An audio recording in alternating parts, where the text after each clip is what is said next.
بسم الله الرحمن الرحيم.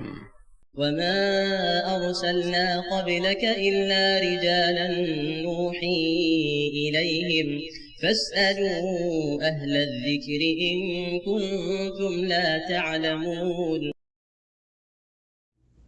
السلام علیکم ورحمۃ اللہ وبرکاتہ۔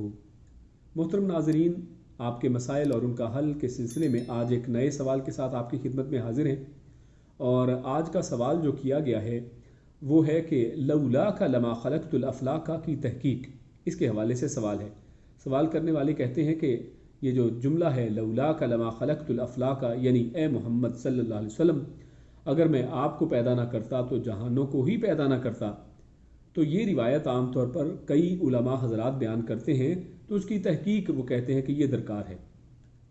تو اس کے جواب میں فضیلت الشیخ مبشر احمد ربانی حفظہ اللہ وہ کہتے ہیں کہ یہ روایت موضوع ہے، یعنی یہ روایت من گھڑت ہے، خود سے بنائی ہوئی ہے، جیسا کہ امام صنعانی نے اپنی کتاب الاحادیث الموضوعہ میں صفحہ 52 رقم 78 میں، اور علامہ عجلونی نے کشف الخفاء جلد دوم صفحہ نمبر 164 میں، اور امام شوکانی رحمہ اللہ نے الفوائد المجموعہ فی الاحادیث الموضوعہ اس کے اندر صفحہ 326 میں ذکر کیا ہے۔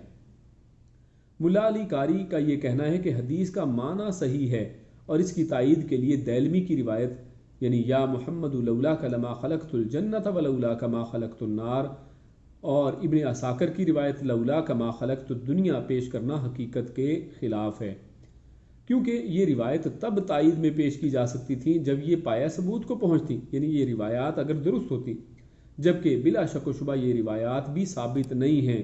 ابن عساکر والی روایت کو سیوطی اور ابن الجوزی رحمہ اللہ نے موضوع قرار دیا ہے، من گھڑت ہیں، اور اسی طرح دیلمی والی روایت کو بھی علامہ ناصر الدین البانی نے ضعیف قرار دیا ہے۔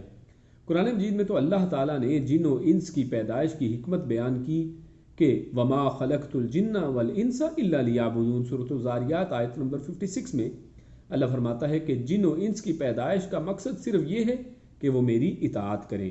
گویا اس مقصد کے علاوہ اللہ نے جن و انس کی پیدائش کا کوئی اور مقصد نہیں بتایا۔ کہیں یہ ثابت نہیں کہ اللہ نے یہ سب کچھ اس لیے پیدا کیا یا اس کے لیے پیدا کیا۔ پھر لطف کی بات یہ ہے کہ مرزا غلام احمد قادیانی نے اس حدیث کو چرا کر اپنی کتاب حقیقت الوحی کے صفحہ 99 پر لکھا ہے، اور دعویٰ کیا ہے کہ اللہ تعالیٰ مجھ سے ان الفاظ کے ساتھ مخاطب ہوا ہے کہ لولاک لما خلقت الافلاک، یعنی اس نے اپنے ساتھ اس کی نسبت کی ہے۔ سوچئے، رب کائنات کی تخلیق کی وہ حکمت تسلیم کی جائے گی جو قرآن کریم میں ہے، یا وہ جو اس موضوع من گھڑت روایت کے اندر بتائی گئی ہے؟ تو اسی پر اس سوال کا جواب ختم ہوا۔ انشاءاللہ اپنے اگلے سوال کے ساتھ اگلی نشست میں آپ کی خدمت میں حاضر ہوں گے۔